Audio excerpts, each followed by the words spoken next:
नमस्कार, बड़ी बहस में आप सभी दर्शकों का स्वागत है। मैं हूं आपके साथ अतुल प्रताप सिंह। उत्तर प्रदेश में अगले साल होने वाले विधानसभा चुनाव की तैयारियां बीजेपी ने शुरू कर दी हैं। राजधानी लखनऊ में 2 दिन तक बीजेपी और राष्ट्रीय आरएसएस की एक अहम टीम बैठी। इस बैठक में यूपी चुनाव की रणनीति से लेकर कैबिनेट विस्तार समेत कई ऐसे मुद्दे थे जिस पर चिंतन हुआ, मंथन हुआ।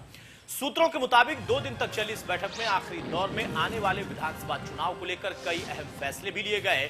साथ ही यूपी में होने वाले कैबिनेट फेरबदल को लेकर भी चर्चा हुई। तो वहीं बीते 4.5 सालों में योगी सरकार ने क्या किया, किन योजनाओं को लागू किया, इन्हें जनता तक कैसे पहुंचाया जाए या कैसे पहुंचाया गया, चुनाव के दौरान कैसे मोहल्ले स्तर पर जाकर पार्टी को काम करना है, इसकी रूपरेखा भी तैयार की गई। संघ ने बीजेपी को जीत के लिए 7 फार्मूले बताए हैं। आरएसएस और बीजेपी की इस बैठक पर अखिलेश ने तंज कसा है तो बीजेपी के प्रदेश अध्यक्ष स्वतंत्र देव सिंह ने कहा कि जनता 2022 में सपा को 22 कदम भी चलने नहीं देने वाली। आरोप प्रत्यारोप के बीच में बड़ा सवाल यह है कि प्लान 7 से बीजेपी क्या वाकई 2022 का चुनाव जीत लेगी?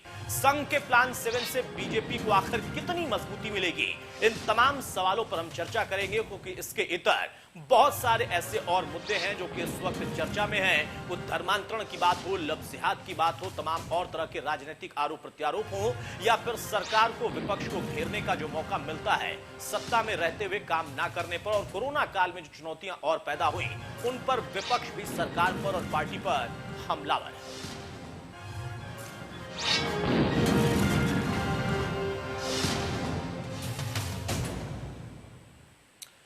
बहरहाल तो संघ की बैठक हुई और बैठक में मंथन हुआ। वहां पर 7 फॉर्मूला यानी कहें कि 7 ऐसे फॉर्मूले बताए गए, और संघ का जो ये 7 फॉर्मूला है इससे बीजेपी को जीत दिलाने की बात हो रही है। जो प्लान 7 है उस प्लान 7 में किन चीजों पर फोकस किया गया है ताकि बहुत आसानी से जनता तक, एक एक व्यक्ति तक उस बात को पहुंचाया जाए और यह एहसास कराया जाए कि सरकार के रहते बहुत कुछ हुआ है और सरकार के रहते ही आगे बहुत कुछ होगा। और अगर इस सरकार फिर से सत्ता में आती है, ये पार्टी अगर फिर से इतिहास दोहराती है तो लोगों का जीवन बदल जाएगा। संघ का जो प्लान 7 है उसमें उन तमाम चीजों पर भी फोकस किया गया। पिछले दिनों जिस तरीके से चिंतन शिविर था चित्रकूट में, और वहां पर भी तमाम मुद्दों पर चर्चा की गई।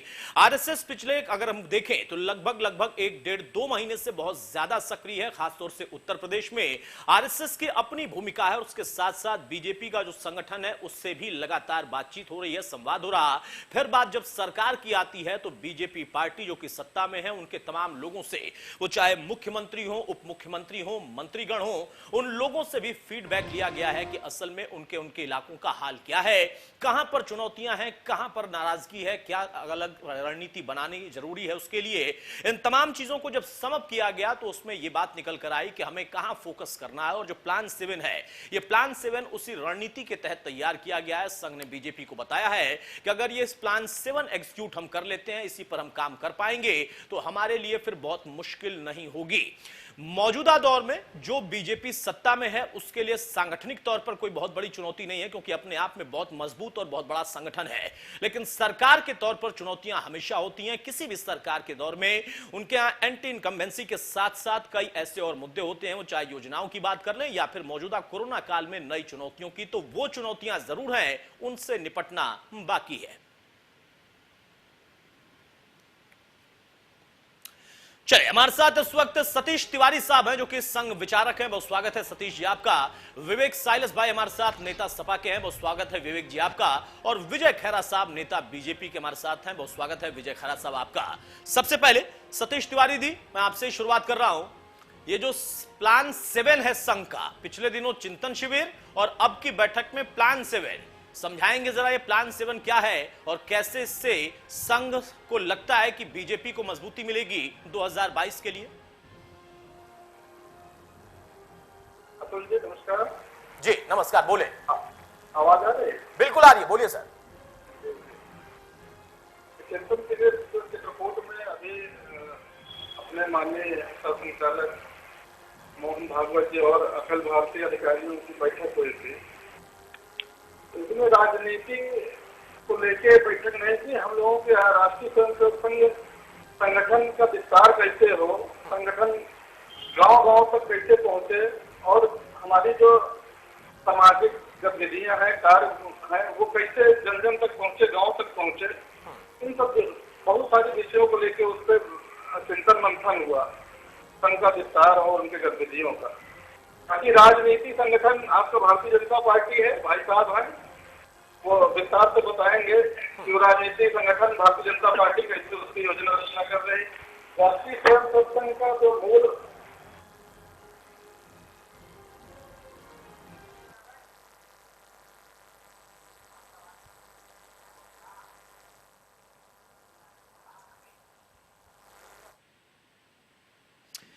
चलिए, मैं आपको रोक रहा हूं सतीश भाई। आपने ऐसा कहा कि संघ का अपना तरीका है काम करने का, और बीजेपी जो कि सत्ता में है, एक पार्टी है राजनीतिक, उसका अपना काम करने का तरीका है। हाँ, आप लोग जो प्लानिंग करते हैं उससे उन लोगों को साझा करते हैं और फिर उसकी रणनीति अलग तैयार होती है। बताइए विजय खैरा साहब, बीजेपी को संघ का साथ फिर से सक्रिय तौर पर उत्तर प्रदेश में मिल चुका है, खुलकर संघ सामने है, तमाम जगहों पर प्लानिंग की जा रही है कि मुस्लिम इलाकों, मुस्लिम बाहुल्य इलाकों में भी संघ अपने तरफ से संवाद बढ़ाएगा, वहां पर भी लोगों को जोड़ने की कोशिश करेगा। चिंतन शिविर के बाद अब एक बार फिर से जब बैठक हुई तो उसमें प्लान 7 भी मिल गया है। इस प्लान 7 से कहां आपको लगता है कि जो चुनौतियां पनप रही थी उस पर आप विराम लगा देंगे?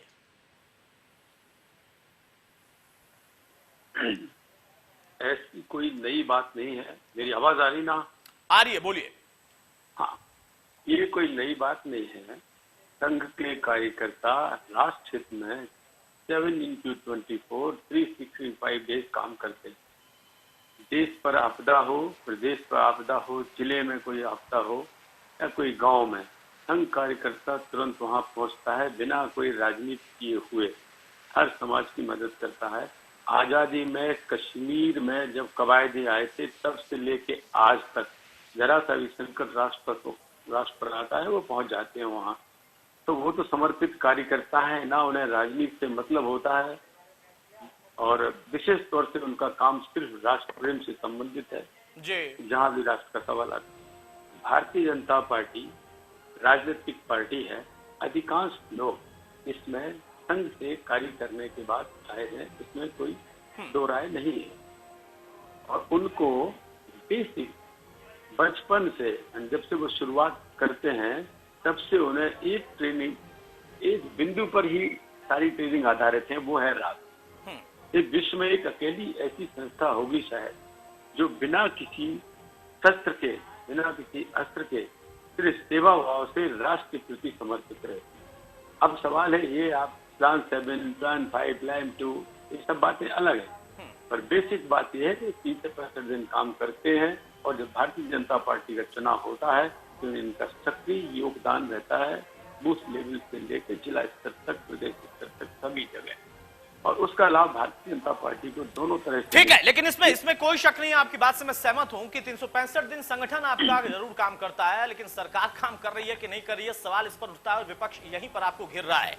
विवेक साइलस साहब, जो संघ ने फॉर्मूला दिया है, जो प्लान 7 दिया है, उसमें बहुत कुछ है। उसमें एक बिंदु यह भी है कि साधु संतों को भी जोड़ा जाएगा एक नए सिरे से। बाकायदा यह प्लान तैयार किया गया है और उस प्लान के तहत उस पर आगे बढ़ने की कवायद की जा रही है। गुरु दक्षिणा के तौर पर उनको जोड़ा जाएगा और फिर उस फॉर्मूले से 22 अपना होगा, यह संघ का मानना है। बीजेपी के लिए क्या कहेंगे आप?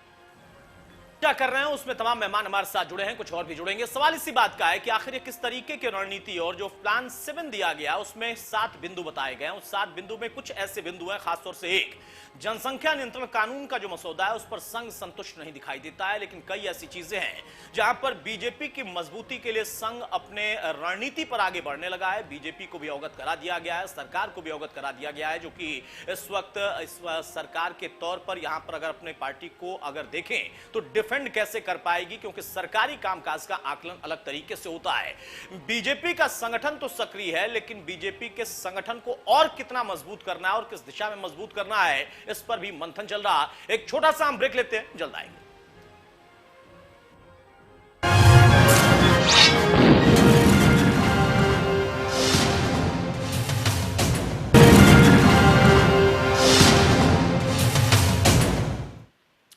चलिए ब्रेक से हम आगे बढ़ते हैं। तमाम मेहमान हमारे साथ मौजूद हैं। विवेक साइलस, सुन पा रहे हैं आप मुझे? जी सुन पा रहा हूँ। विवेक सालत साहब, 7 प्लान है, अगर हम कहें वो प्लान 7 क्या है तो उसमें कई बिंदु हैं, जिसमें से एक का मैंने इसके पहले जिक्र किया था कि बकायदा साधु संतों को, संत समाज के लोगों को भी जोड़ने की कवायद की गई है उस प्लान 7 में, और वहां गुरु दक्षिणा के तौर पर एक फॉर्मूला अपनाया गया। आपको लगता है कि जनता गुरु दक्षिणा इनको देगी और आप फिर वंचित रह जाएंगे? देखिए, हमको लगता है अतुल जी, कहीं ना कहीं आज आरएसएस भी डरी हुई है और परेशान है, क्योंकि वो जानती है कि जिस तरह से भारतीय जनता पार्टी ने पिछले 5 साल में काम किया है, चुनाव उनके लिए बहुत मुश्किल है।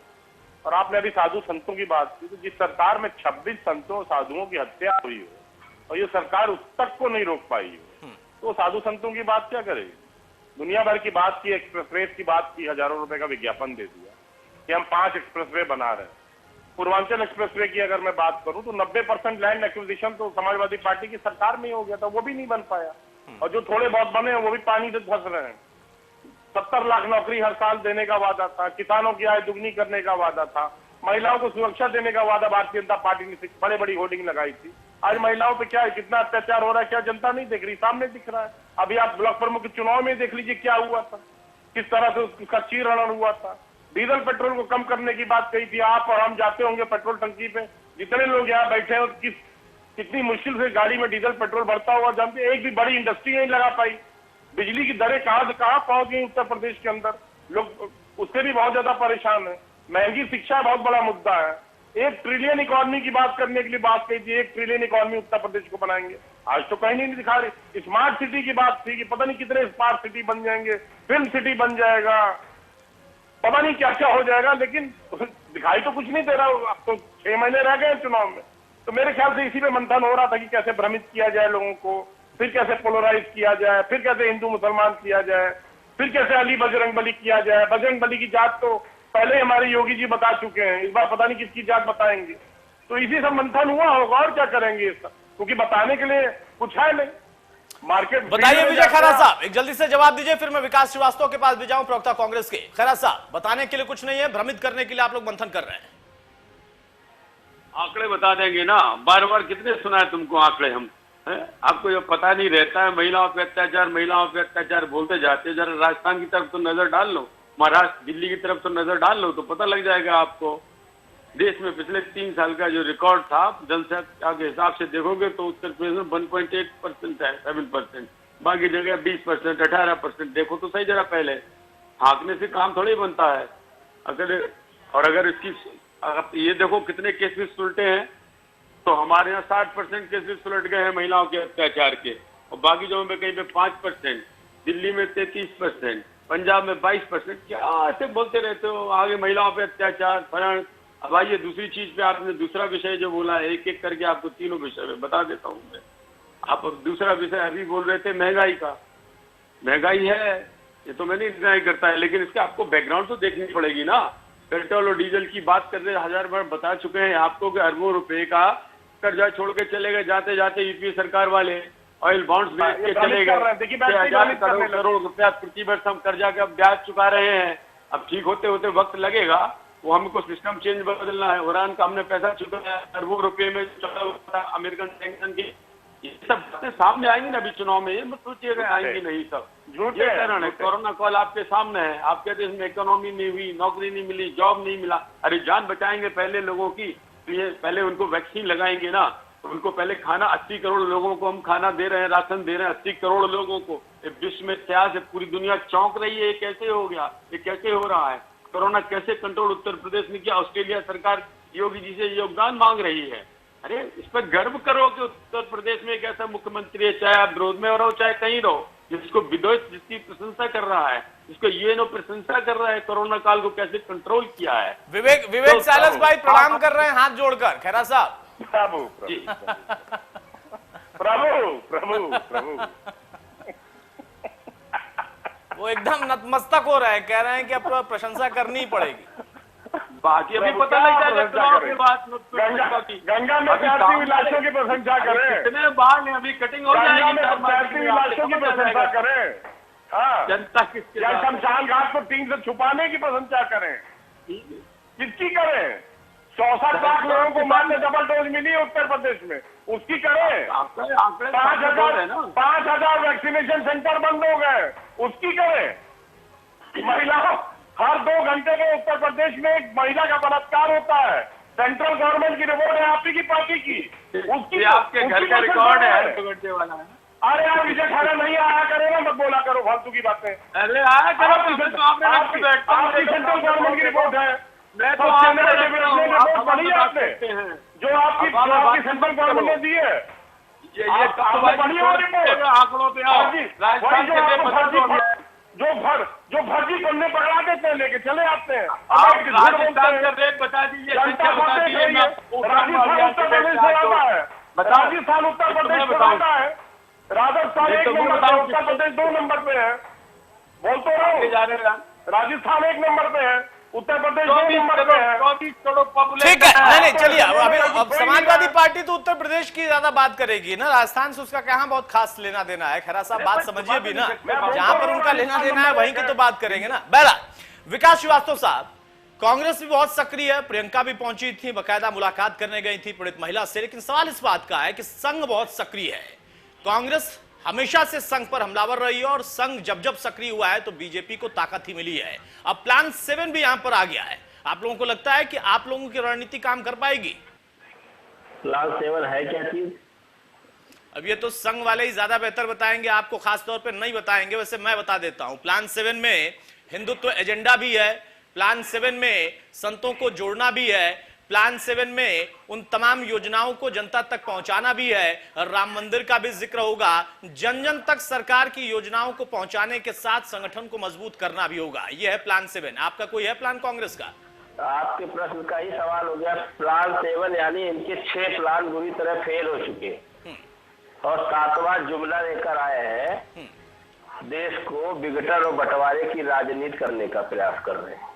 ये धर्मनिरपेक्षता का जो भारतीय संविधान की जो मूल भावना है उसको किस तरीके से छिन्न भिन्न करें, उसका पूरा प्रयास रहता है भारतीय जनता पार्टी के पास। जब इनके पास, जैसे सपा के साथी ने तमाम सारे सवाल उठाए जो लोगों से सीधे जुड़े हुए थे, जन मुद्दों से सीधे विमुख करने के लिए इनके पास प्लान 7 है। अब इस पर कांग्रेस पार्टी का सीधा यही वर्जन है जो हर बार रहता है कि बार बार की हानि नहीं चढ़ने वाली। ये उत्तर प्रदेश की आवाम ने इनको चुनाव का इंतजार कर रहे हैं और इनको साफ करने का पूरा मन बना लिया है। और बचा कुचा जो इनका थोड़ा इस्तकबाल था वो पंचायत के ब्लॉक प्रमुख के चुनाव में इनका नंगा खेल देख लिया। हिंदुस्तान के लोकतंत्र का चीरहरण उत्तर प्रदेश ने और पूरे देश ने और पूरे विश्व ने देखा कि भारतीय जनता पार्टी के लोग जो आदर्श और सिद्धांतों की बात करते हैं वो अपनी बहन बेटियों की साड़ियां खुलेआम उतारते हैं। इससे गंदा और घिनौना स्वरूप भारत क्या पूरे विश्व में सरकारों का नहीं आया। एक बार इन्होंने महाभारत के धृतराष्ट्र के महल की, उसके राज्य की जो सीन थी उसको एक बार फिर आधुनिक भारत में दोहराने का काम किया है। उस वक्त कृष्ण थे और आज कांग्रेस जैसी विचारधारा के लोग और कांग्रेस पार्टी की हमारी आदरणीय प्रियंका गांधी है जिन्होंने दलीय राजनीति से ऊपर उठकर जाकर फसगांव में पहुंचकर उसके घर पर उसको संबल और हिम्मत देने का काम किया है। और उसी को नहीं, हिंदुस्तान की सारी महिलाओं को उन्होंने साहस दिया है कि जब जब ये धर्म की हानि होगी बहन प्रियंका गांधी आएगी और इस आताताई लोगों से बचाने के लिए केवल हमारी आदरणीय प्रियंका नहीं, गांधी वो कृष्ण की भूमिका तो अखिलेश भी निभाने की बात कर रहे हैं, तो प्रियंका ये कैसे निभा रही है अकेले? ये आपका चैनल तय करेगा। नहीं, ये समाजवादी पार्टी के लोग तय कर रहे हैं, उन्होंने कहा है, मेरा चैनल और मैं थोड़ी तय कर रहा हूं। को अबला समझ करके, अबला जिस नारी पे अत्याचार हुआ उस पीड़िता को अपने घर बुला करके बात करने वाले लोग भी हैं हिंदुस्तान की इस भारतीय राजनीति। वो भी चेहरा आपने देखा।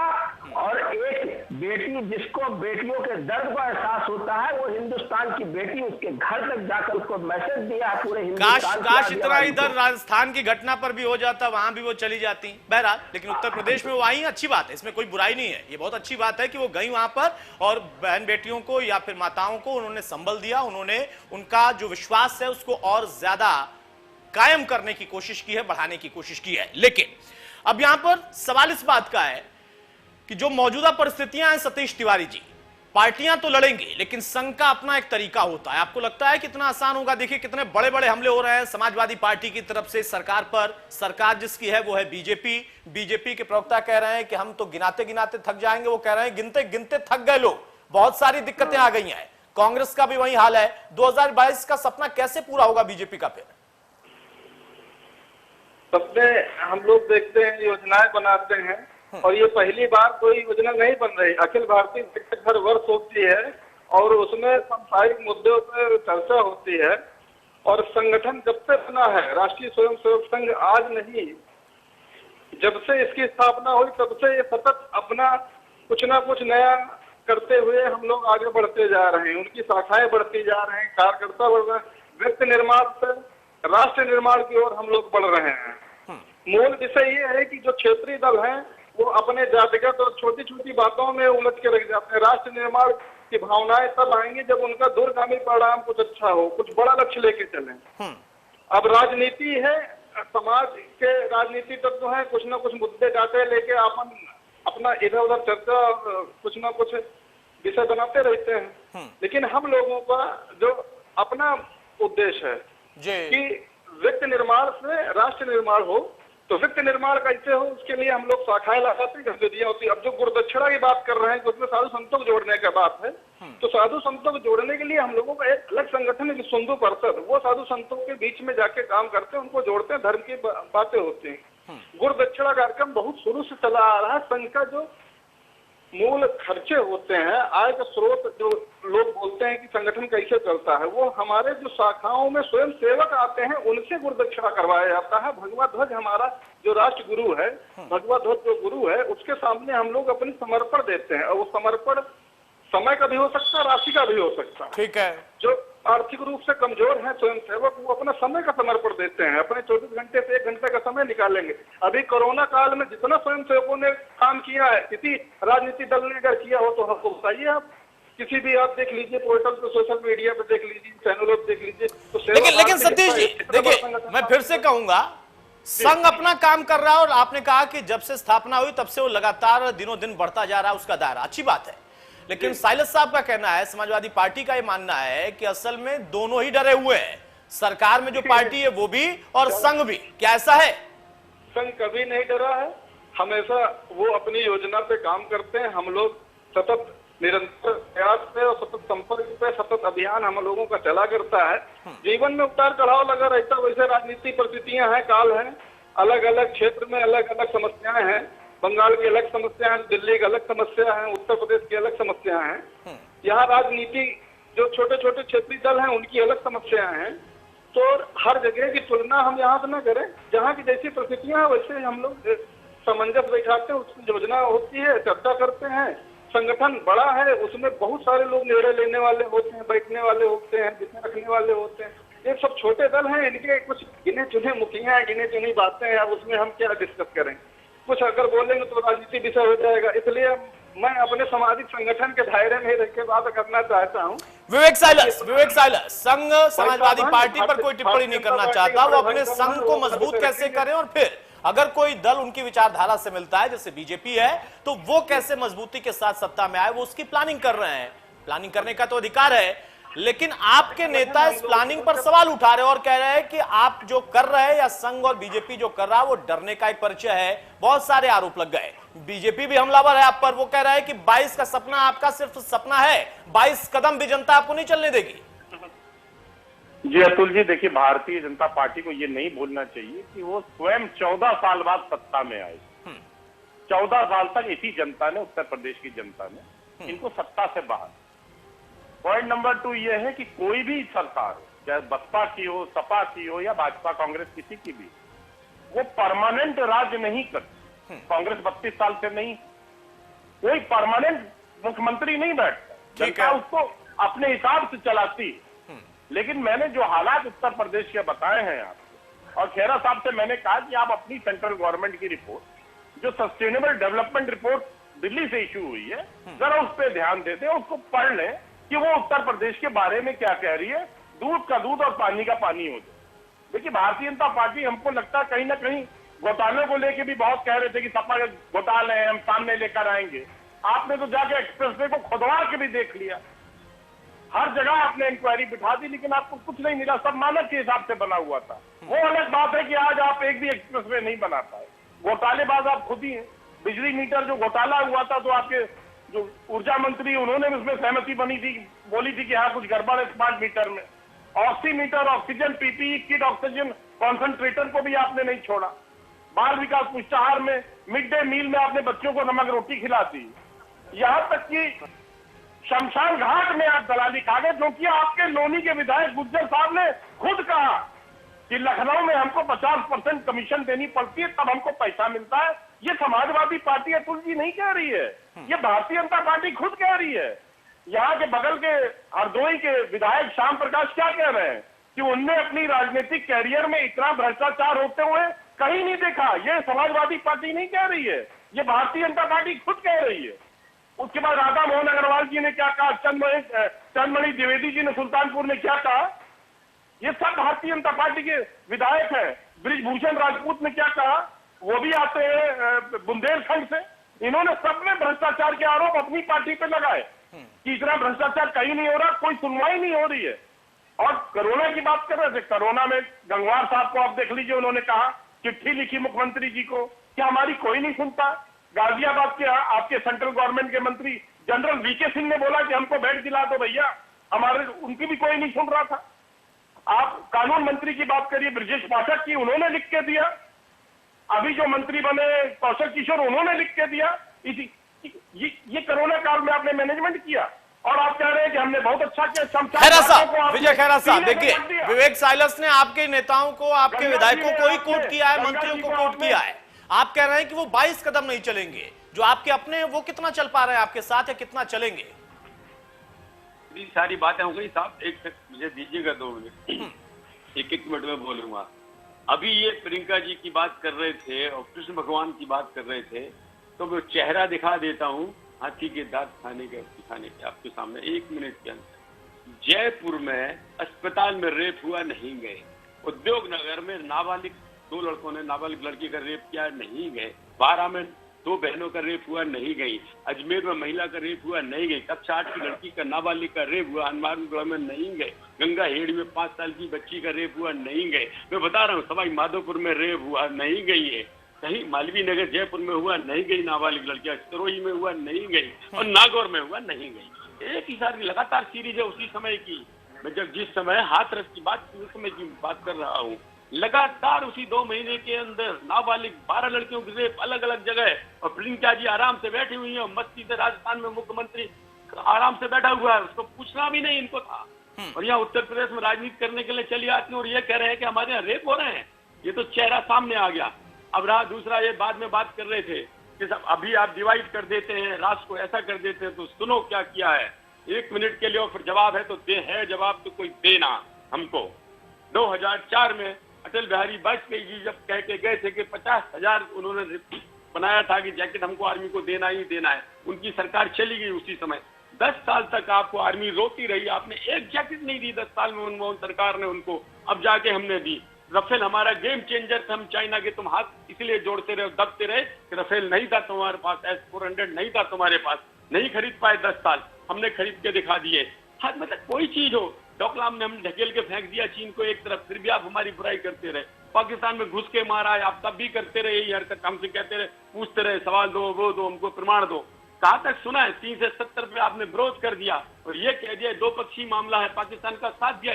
कितने देशद्रोह के तुमको बताऊं कि इससे कांग्रेस पार्टी के, ये वो कांग्रेस पार्टी नहीं है जिसने आजादी दिलाई थी, वो पार्टी भी नहीं है नेहरू इंदिरा जी के टाइम में थी। अभी आपने गिरते गिरते किस हालत में पहुंच गए आप? 3 से 70 का विरोध, आत्मग्लानि नहीं होती क्या आपको कभी कि आपने किया क्या?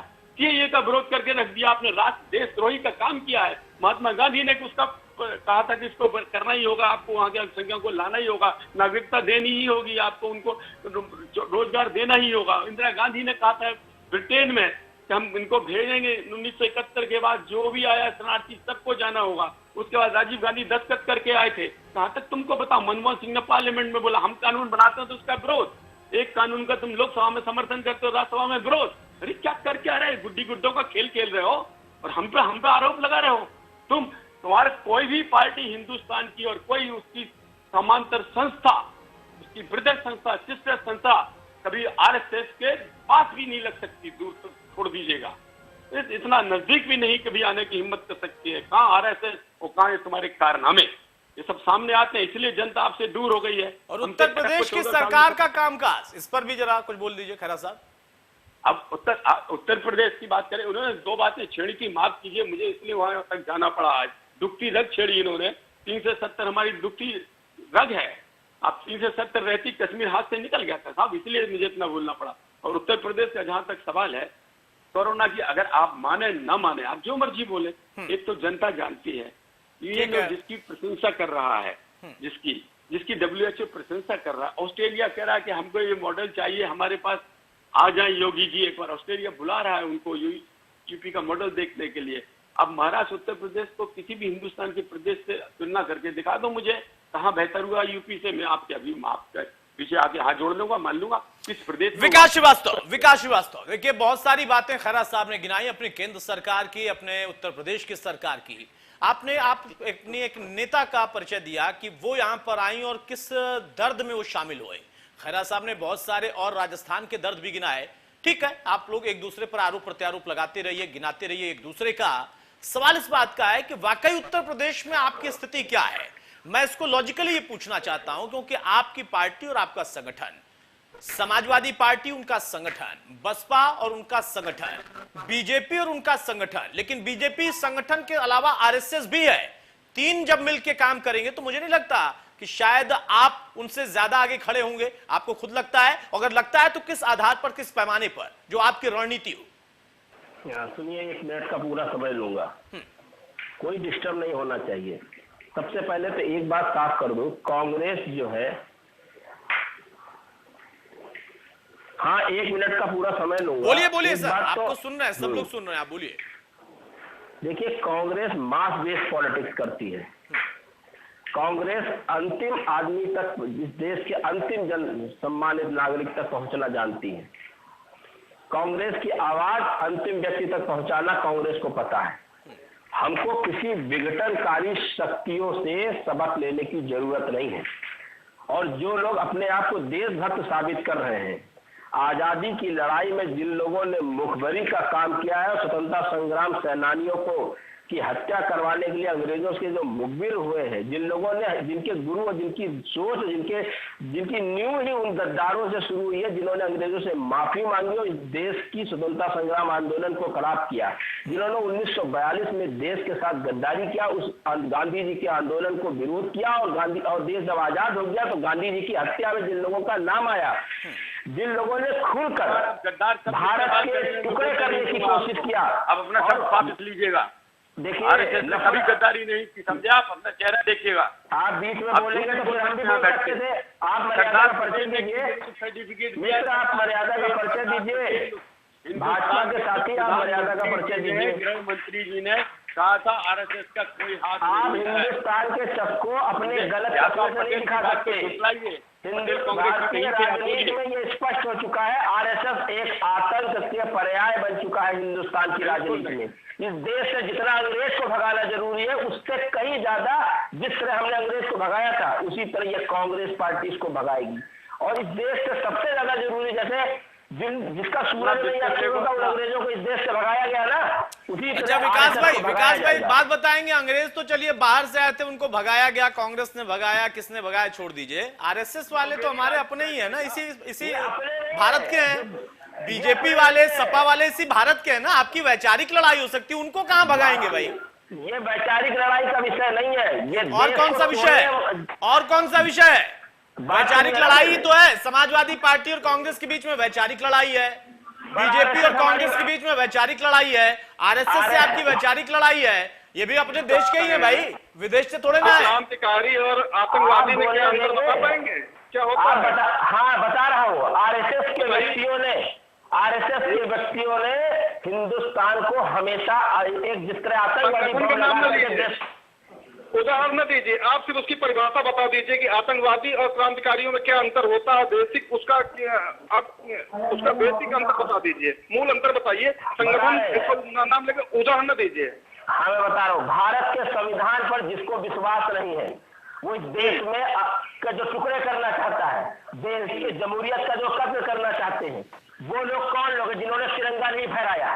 वो कौन लोग हैं जिन्होंने देश की आजादी में 1% का भी योगदान नहीं दिया है? वो कौन लोग हैं जिन्होंने गद्दारी किया और स्वतंत्रता संग्राम सेनानियों को फांसी पहुंचाया है? वो कौन लोग हैं जिनके जो आपके महापुरुष है जिन्होंने इस देश को तोड़ने का काम किया है? अच्छा विकास श्रीवास्तव, हमारी चर्चा साइलस भाई विवेक साइलस बोर हो रहे हैं। हम उत्तर प्रदेश की बात कर रहे हैं, आप अंग्रेजों पर चले गए, कहां कहां चले गए।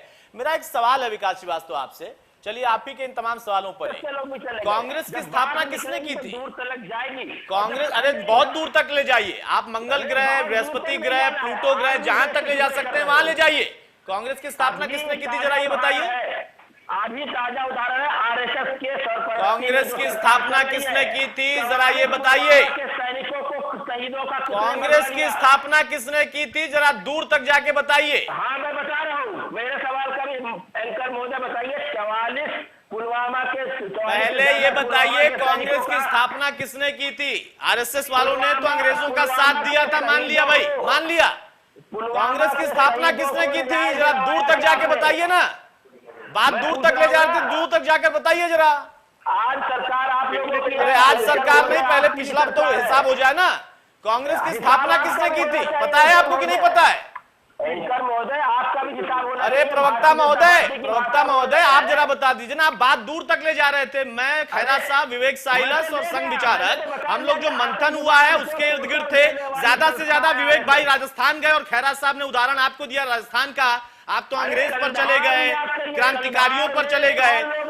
अंग्रेजों को कांग्रेस ने भगाया था और कांग्रेस की स्थापना किसने की थी, जरा पता है तो बता दीजिए, नहीं पता है तो मैं बता देता हूँ। कंधार में कौन सा विदेश मंत्री भारतीय? अरे कंधार में किसकी बेटी को बचाने के लिए हुआ था वो भी मुझे पता है, छोड़ दीजिए ना। आपको ये पता है कि नहीं, दूर तक जो आपने पढ़ाई करके बताई है कि अंग्रेजों का साथ आरएसएस ने दिया था, बीजेपी ने दिया था। कांग्रेस की स्थापना किसने की थी?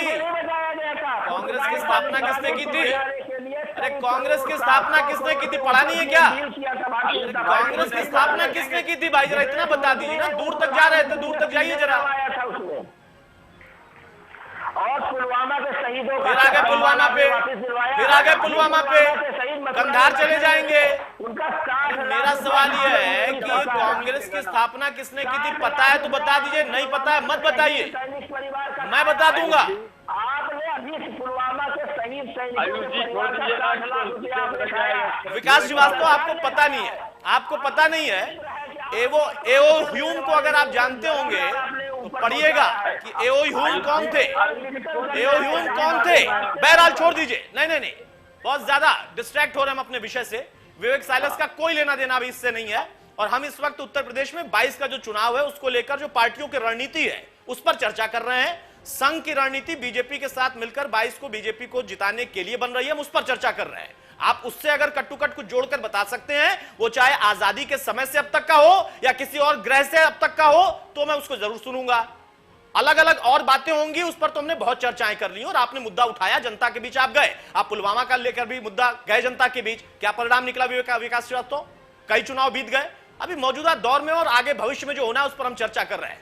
सतीश तिवारी, मेरा सवाल यह है, वैचारिक लड़ाई उनकी है नहीं है वो छोड़ दीजिए, आपके वैचारिक मेल मिलाप है, आपके विचार मिलते हैं बीजेपी से।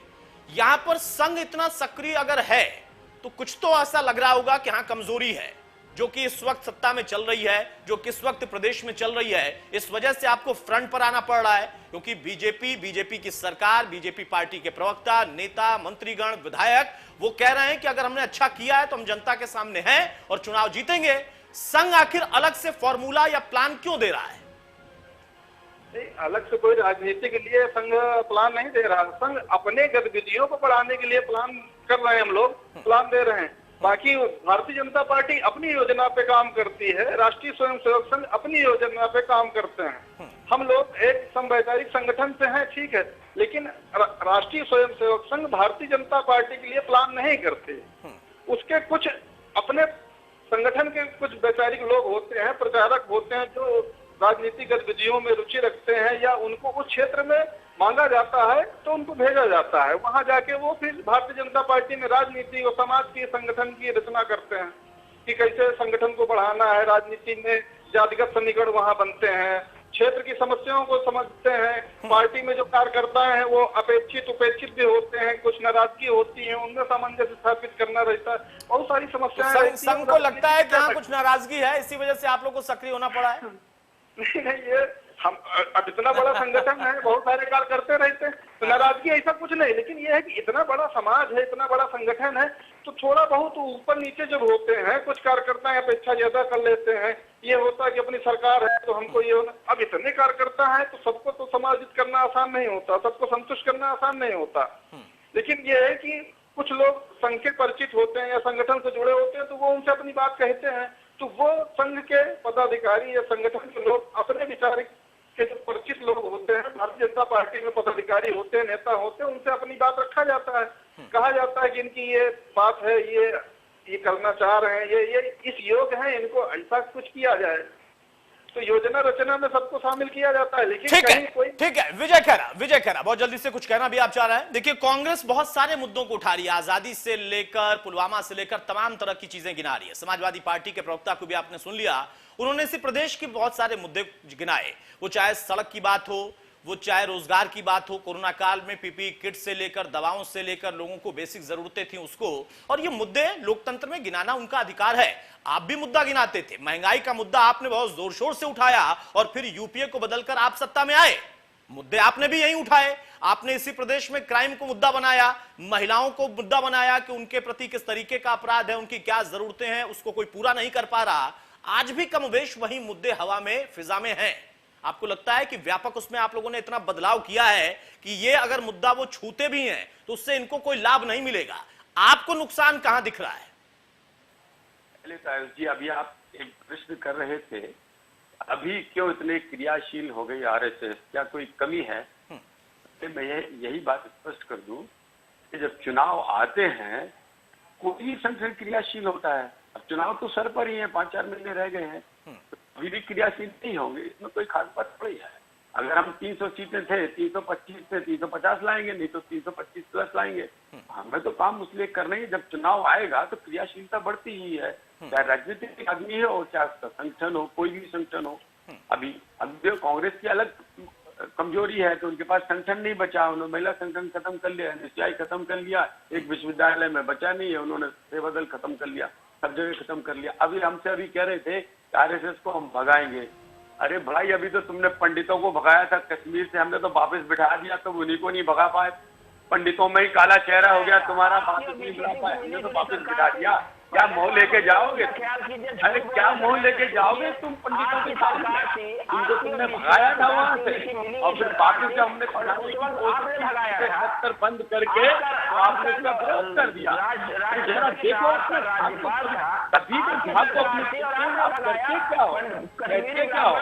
और सुनिए, तीसरी बात, अब आप रुकिए, आप बहुत बोल चुके थे, बहुत बोल चुके थे, आप सुन लीजिए जरा, आपने बहुत बोला था। तीसरी बात सुनिए, अभी ये कह रहे थे कि हम अंतिम आदमी के आंसू पहुंचेंगे, ये गांधी जी का कहना था। अंतिम का छोड़ो, तुम शुरू वालों के नहीं पहुंच पाए, अंतिम तक बहुत 70 साल में 65 साल में तुम तो तुम शुरू वालों के नहीं पहुंच पाए, तो अंतिम तक कहाँ जाओगे? तो ये तो कांग्रेस की बात छोड़े, खैर वो उत्तर प्रदेश में लड़ाई में नहीं है, मैं उसकी चर्चा नहीं करता हूँ, छोड़ दीजिए कांग्रेस को। वो तो इन्होंने अभी पुलवामा छोड़ा है सारे। आज आपने पुलवामा में क्या बदला लिया? इसका नहीं क्या जवाब है आपके पास पुलवामा के शहीदों के लिए, उनके परिवार के लिए? आपने क्या किया पुलवामा के लिए? बिरयानी खाने वाले मोदी जी, अभी तुम कांग्रेस में का नाम बता नहीं पाए। अमित शाह ने 370 लगा कर क्या काम किया? जिनको अल्लाहवादी माना था उनके सामने क्यों नहीं डेमोक्रेसी किया आपने? 4 में से तुम एक नहीं बोल पाए, करके वहां बैठ गए। हिंदुस्तान ने देखा आप भारत 370 का एक क्लॉज हटा पाए हैं केवल। अरे क्या क्लॉज हटा पाए हैं? बंटवारे की राजनीति किया और इसका फायदा आप लेना चाह रहे थे। पश्चिम बंगाल आपको मुंह पे बल गिरा, आपको हर राज्य में मुंह खानी पड़ रही है। अरे विकास भाई, पश्चिम बंगाल में आपने ऐसा थोड़े ना कि पंजाब बहुत मजबूत कर दिया, उनकी हार से आप इतने खुश दिखाई देते हैं, अपना मजबूती देखिए ना। बताऊं। अरे अपनी मजबूती देखिए ना, पश्चिम बंगाल में आप थोड़ा ना जीत गए, बीजेपी हार गई है, तो ऐसा लग रहा है कि आप बड़े मजबूत हो गए वहां पर। आपका तो हाल और बेहाल हो गया ना वहां पर। बंटवारे की राजनीति, यही तो तकलीफ है प्रशांत किशोर को, इसीलिए कहना पड़ रहा है कि 2004 में भी कांग्रेस जीती नहीं थी, सीटें कमी हो गई थी। बहरा विवेक भाई, कांग्रेस के नेता प्रवक्ता तो चले जा रहे हैं सीधे एकदम पुलवामा और तमाम जहां पश्चिम बंगाल। मुझे नहीं लगता है पश्चिम बंगाल में कांग्रेस बहुत मजबूत हो गई थी, जीत गई थी। हाँ, उत्तर प्रदेश में अगर हम बात करें तो कांग्रेस भी लगी हुई है। समाजवादी पार्टी जो कि इसके पहले सत्ता में थी वो फिर से कोशिश कर रही है। बीजेपी जो कि सत्ता में है वो इतिहास रचने की बात कह रही है। यहाँ पर आपको क्या दिखता है कि अगर संघ बीजेपी ये मिलकर अपनी इतनी रणनीति ठोस बना रहे हैं तो वहां पर भी आपकी रणनीति ठोस होनी चाहिए। कांग्रेस कह रही है कि नहीं, उनका ज्यादा जनाधार है, वो अंतिम व्यक्ति तक पहुंच गए हैं। बीजेपी ऑलरेडी सबका साथ सबका विकास कर रही है और सबका विश्वास उसके पास है ही, तो समाजवादी पार्टी के पास क्या बचा? देखिए, समाजवादी पार्टी की जहां तक बात है, अगर 2 मई को आप मैं लेके जाऊं, जब पंचायत सदस्य चुनाव हुए इसी साल, जब उसका इसी के बाद तो मीटिंग का दौर लगातार आपने देखा उत्तर प्रदेश में, लखनऊ दिल्ली लखनऊ होने लगा। तो आप चाहे अयोध्या देख लीजिए, काशी देख लीजिए, प्रयागराज देख लीजिए, गोरखपुर देख लीजिए, गाजियाबाद देख लीजिए, बलिया, मिर्जापुर, लखनऊ, कहीं देख लीजिए, समाजवादी नंबर 1 की पार्टी बन के आई है। आप 75 में से 75 अध्यक्ष जीत लीजिए, गुंडई के दम पे, काले धन के दम पे आप जीत लीजिए, कोई दिक्कत नहीं। लेकिन जो जनता ने फैसला दिया था उसी को देख के तो ये लोग बखवा गए कि आखिर ये क्या हो गया, क्योंकि समाजवादी पार्टी बड़े मार्जिन से आगे आई। और भारतीय जनता पार्टी ने अगर इतना ही अच्छा काम किया होता जी, तो आप क्या हरियाणा देख लीजिए, राजस्थान, पंजाब देख लीजिए, या पश्चिम उत्तर प्रदेश में देख लीजिए, जहां भी इनके नेता जा रहे हैं, किसान और ग्रामीण लक्ष्य लेके स्वागत कर रहे हैं लाठियों से। यहां तक कि हरियाणा के मुख्यमंत्री का हेलीकॉप्टर नहीं उतरने दिया लोगों ने। इतना आक्रोश है लोगों के अंदर भारतीय जनता पार्टी के खिलाफ। 24 करोड़ लोगों को आपने गरीबी रेखा के अंदर वापस भेज दिया। 24 करोड़ लोगों को गरीबी रेखा से जो बाहर से आज वापस हो चुके हैं, ये काम किया है आपने। कुपोषण और बेरोजगारी में उत्तर प्रदेश नंबर 1 हो गया। और एक चीज तो मैं भूल ही गया था, देखिए आज केशव प्रसाद मौर्य जो डिप्टी सीएम है, उनके घर के बाद 69,000 जो शिक्षक वाले भर्ती वाले लोग हैं वो धरना दे रहे हैं। वहां भी आपने उत्पीड़न किया, ओबीसी के साथ, दलितों के साथ, SC ST के साथ, वहां भी आपने लोगों को न्याय नहीं देने का काम किया। तो ये तो भारतीय जनता पार्टी की परंपरा रही है। और एक बड़ा दुख के साथ मैं कह रहा हूं कि उत्तर प्रदेश में 40 महिलाएं हैं जो कि भारतीय जनता पार्टी की MLA है, 40 है, और 11 सांसद हैं जो महिलाएं हैं उत्तर प्रदेश में। उसमें से 4 केंद्रीय मंत्री हैं, 1 महिला कन्या मंत्री है स्मृति ईरानी जी। लेकिन अभी महिला का चीरहरण हुआ, किसी की एक आवाज निकली, एक आवाज, एक ट्वीट किसी ने नहीं किया, किसी ने नहीं बोला कि हाँ ये गलत हुआ। इतना ही बोल देते तो हम मान देते कि आप महिलाओं का सम्मान करते हैं, बोल देते, लेकिन किसी के मुंह से एक शब्द नहीं फूटा। 312 MLA है भारतीय जनता पार्टी के, अपना दल और सहयोगी को हटा दो तो उसमें से 83 ऐसे हैं जिनके ऊपर बलात्कार या हत्या का केस चल रहा है। 78 अगर आप केंद्रीय मंत्री देखिए तो उसमें से 35 मंत्री ऐसे हैं जिनके ऊपर क्रिमिनल केसेस हैं। आप क्या बैठ के बात कर रहे हैं यहाँ पर? डाटा और आंकड़े हमसे लीजिए ना, अगर गलत है तो जो कहिए तो हार जाओ। नहीं, आंकड़े तो सबके सही होते हैं, मैं तो सारे आंकड़े मान लेता हूँ विवेक भाई। बहुत जल्दी से विकास भाई संक्षेप में फाइनल कमेंट आपका। आप क्या पुलवामा और तमाम जो मुद्दे हैं, आजादी में RSS की भूमिका, उन तमाम मुद्दों को उठा के लगता है कि कांग्रेस को मजबूत कर रहे हैं उत्तर प्रदेश में? देखिए, जो आप चुनाव जीत गए इसका मतलब अहंकार से लबरेज होने की जरूरत नहीं है। इस लोकतंत्र में किसी भी मुद्दे पे कोई चुनाव जीता जा सकता है, पर सवाल तो है ना, पुलवामा के शहीदों को अभी तक आपने सम्मान नहीं दिया। उसके लिए आपने क्या बदला लिया? पाकिस्तान के नाम पर वोट पाने वाले लोग। अगर आप हिंदू, गाय, पाकिस्तान ऐसे 5-6 शब्द हैं जिसका इस्तेमाल ना करें तो आप किसी डिबेट में एग्जिस्ट ही नहीं कर सकते हैं। आप जरूरत के जो मुद्दे हैं, बेरोजगारी, कोरोना, मिसमैनेजमेंट, इनसे आपका सवाल अगर पूछना अगर अपराध है तो आप RSS के लोग ही बताएं, जो बहुत बड़ी जिम्मेदारी ले रही है बीजेपी की, बहुत बड़ी ठेकेदार है बीजेपी को पोषण दे रही है। क्यों योगी को हटा रहे थे आप? क्योंकि योगी ने हिंदुस्तान की राजनीति में अब तक की बनी उत्तर प्रदेश की सरकारों में सबसे नकारी सरकार खोने का प्रमाण दिया है। अब सबसे नकारी, सबसे गैर जिम्मेदार सरकार, जिसने अपने ही नागरिकों को डिसोन कर दिया और जीते जी कुछ नहीं दिया, ऑक्सीजन, दवाई, स्वास्थ्य सुरक्षा कुछ नहीं दिया। इसके बाद उनको गंगा में बहने के लिए ऐसे ही छोड़ दिया। चील कौवे भी आज आपके समर्थन में, समर्थन आपका बढ़ गया है। इसका यह मतलब नहीं है कि आप दोबारा सरकार में आ रहे हैं। आपको ठीक है, चलिए वो दोबारा सरकार में आ रहे हैं या नहीं आ रहे हैं, लेकिन कांग्रेस कैसे आ रही है ये भी अपने आप में आप लोगों के लिए भी चुनौती है और आप लोग इस पर काम भी कर रहे होंगे, मुझे इस पर पूरा भरोसा है। बहुत शुक्रिया विकास भाई आपका, विवेक भाई आपका, खैरा साहब आपका और सतीश तिवारी जी आपका। तो प्लान 7 की अगर हम बात करें तो उसमें फॉर्मूले तो अपनाए गए हैं, लेकिन कुछ जगहों पर वाकई कमी संघ को भी दिखाई दी, तभी बीजेपी के साथ मिलकर अब इस प्लान पर वो आगे बढ़ने की कोशिश कर रहे हैं। लेकिन बाकी अन्य दल अगर इसको मान रहे हैं कि उनकी कमजोरी है, तो हमें लगता है कि इस पर उनको फिर से मंथन करना चाहिए, क्योंकि उनकी रणनीति तो दिख रही है वो भी सक्रिय मूड में। बाकी लोगों का क्या है वो खुद बताएंगे। नमस्कार।